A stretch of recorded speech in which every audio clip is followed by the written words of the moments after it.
సందీప్ శంకర్తో మాట్లాడుతూ ఉంటాడు. ఏంటి అర్జెంటుగా మాట్లాడాలని రమ్మని చెప్పావు, డబ్బులేమైనా కావాలా అని శంకర్ అడుగుతూ ఉంటాడు. ఎన్ని లక్షలు కావాలో చెప్పు, నేనే నీకిస్తాను అని సందీప్ అనడంతో ఇక శంకర్ అయితే, నీకంత సీన్ లేదులే, ఆస్తి మొత్తం మీ అన్న చేతిలోనే కదా ఉంది, ముందు నన్నెందుకు పిలిచావో ఆ విషయం చెప్పు అని శంకర్ అనడంతో ఇంకా సందీప్ అయితే, అదే చెప్తున్నా, నువ్వు గాని నాకు హెల్ప్ చేస్తే నీకు లైఫ్ సెటిల్మెంట్ చేస్తాను. ఆ సీతాకాంతు రామలక్ష్మి బ్రతికున్నంత కాలం ఆస్తి నా చేతికి రాదు. ముందు రామలక్ష్మిని లేపేసేయి, ఆ తర్వాత పనిలో పనిగా సీతాకాంతుని కూడా లేపేసేయి అని చెప్తూ ఉంటాడు. అదేంటి, రామలక్ష్మి ఎప్పుడో చనిపోయింది కదా అని శంకర్ అడుగుతూ ఉంటాడు. ఆ రామలక్ష్మి చనిపోయిందనే మేం కూడా అనుకున్నాం, కానీ తను బ్రతికే ఉంది. ఆ విషయం నాకు నిన్ననే తెలిసింది. ఆ రామలక్ష్మి బ్రతకూడదు, రామలక్ష్మిని చంపేసేయి, ఆ రామలక్ష్మిని చంపేసిన తర్వాత సీతాకాంతును కూడా చంపేసేయి అని చెప్తూ ఉంటాడు. అంతలో అక్కడికి వచ్చిన శ్రీలత ఆ మాటలు వింటుంది. రామలక్ష్మిని మాత్రమే చంపమని చెప్తే సీతాకాంతును కూడా చంపమని చెప్తున్నాడేంటి, ఎందుకిలా చేస్తున్నాడు ఈ సందీప్ అని అనుకుంటూ ఉంటుంది. ఇక శంకర్ అయితే అలాగే చంపేస్తానని అక్కడి నుంచి వెళ్లిపోవడంతో శ్రీలత కోపంగా వచ్చి సందీప్ చెంప మీద ఒక దెబ్బ కొడుతుంది.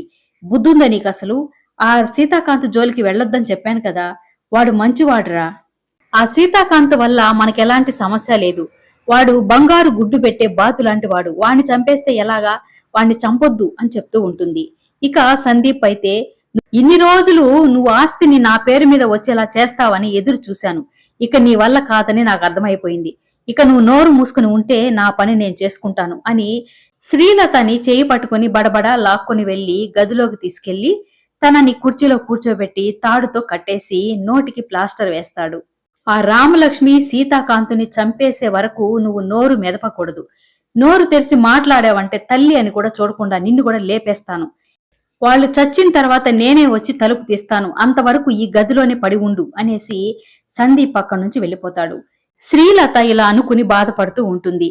కన్న కొడుకు అని నెత్తిని పెట్టుకున్నందుకు నాకు తగిన శాస్త్ర జరిగింది, ఆస్తి కోసం కన్న తల్లినే చంపాలి అనుకుంటావా, నన్ను ప్రాణంగా చూసుకుని నా కోసం ప్రాణాలైనా ఇచ్చేసే సీతాకాంత్ ప్రేమని అర్థం చేసుకోలేక సీత భార్యని కూడా చంపాలనుకున్నాను, ఆస్తే ముఖ్యం అనుకున్నాను, కానీ నా కన్న కొడుకు కోసం ఇంత చేస్తే వాడే నన్ను చంపాలనుకుంటున్నాడు, ఎలాగైనా సీతని రామలక్ష్మిని కాపాడాలి, నేను చేసిన తప్పుల్ని సరిదిద్దుకునే అవకాశం ఇవ్వు స్వామి, సీతాకాంతు రామలక్ష్మి చనిపోకూడదు అని కట్టేసి ఉన్న తాళ్లని గింజుకుంటుంది, కానీ అవి రాకపోయేటప్పటికీ బాధపడుతూ అలాగే అరుస్తూ ఉంటుంది.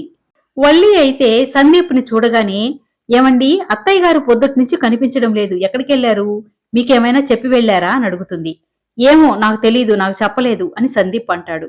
అదేంటి, అత్తయ్య గారు ఏం చేసినా మీకు చెప్పకుండా చెయ్యరు కదా, మీకు చెప్పే ఉంటారు కదా అని అడుగుతూ ఉంటే ఇక సందీప్ అయితే అక్కడి నుంచి ఎస్కేప్ అయిపోతూ, ఏమో నాకు తెలీదు, ఉండు, నాకు అర్జెంట్ పనుంది అని అక్కడి నుంచి వెళ్ళిపోతాడు. సీతాకాంత్ కూర్చుని మైథిలి గురించి ఆలోచిస్తూ ఉంటాడు. అనవసరంగా మైథిలిని ఇబ్బంది పెట్టినట్టున్నాను, తన ఇష్టాయిష్టాలు తెలుసుకోకుండా నాన్న కోసం బలవంతంగా తన మెడలో తాళి కట్టేశాను, తను ఎలా ఫీల్ అవుతుందో ఏమో అని అనుకుంటూ ఉంటాడు. అంతలో వాచ్మ్యాన్ వచ్చి సీతాకాంత్కి ఒక లెటర్ ఇచ్చి ఇలా చెప్తూ ఉంటాడు. ఎవరో వచ్చి లెటర్ ఇచ్చి మీకిమ్మని చెప్పారు అని చెప్పి అతను అక్కడి నుంచి వెళ్ళిపోతాడు. ఎవరై ఉంటారా అని సీతాకాంత లెటర్ తీసి చూసేటప్పటికీ అందులో రామలక్ష్మి రాసిన లెటర్ కనిపిస్తుంది.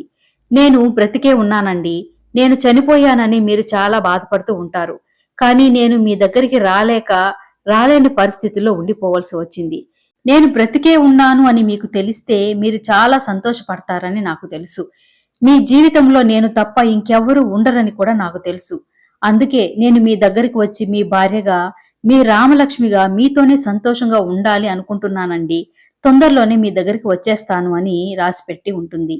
ఆ లెటర్ చదవగానే సీతాకాంత్కి ఒక పక్క ఆనందము, మరొక పక్క భయము పట్టుకుంటాయి.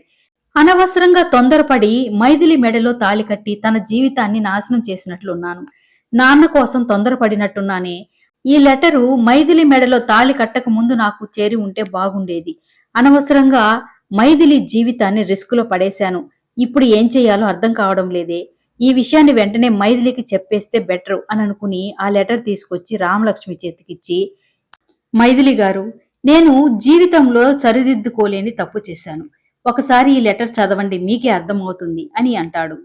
రామలక్ష్మి మనసులో ఇలా అనుకుంటూ ఉంటుంది. ఈ లెటర్ని నేనే రాశానండి. మిమ్మల్ని సరదాగా ఆట పట్టించాలని ఇలా రాశాను.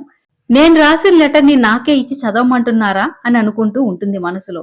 ఇక ఆ లెటర్ని చూసి చదివినట్టు యాక్ట్ చేసి, ఏంటండి మీరు చేసిన పని? మీ భార్య మీద మీకంత ప్రేమ ఉన్నప్పుడు, మీ భార్య బ్రతుకున్నప్పుడు నా మెడలో తాళెందుకు కట్టారు?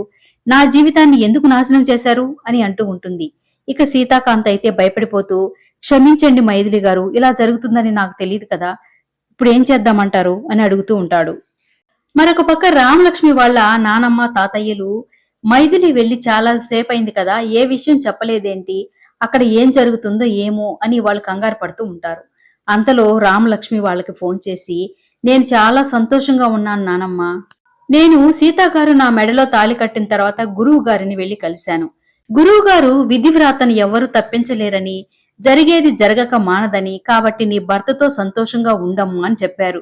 అందుకే నానమ్మ, ఇక మీదట నేను రామలక్ష్మిగా నా భర్త దగ్గరే ఉండాలి అనుకుంటున్నాను అని చెప్తూ ఉంటుంది.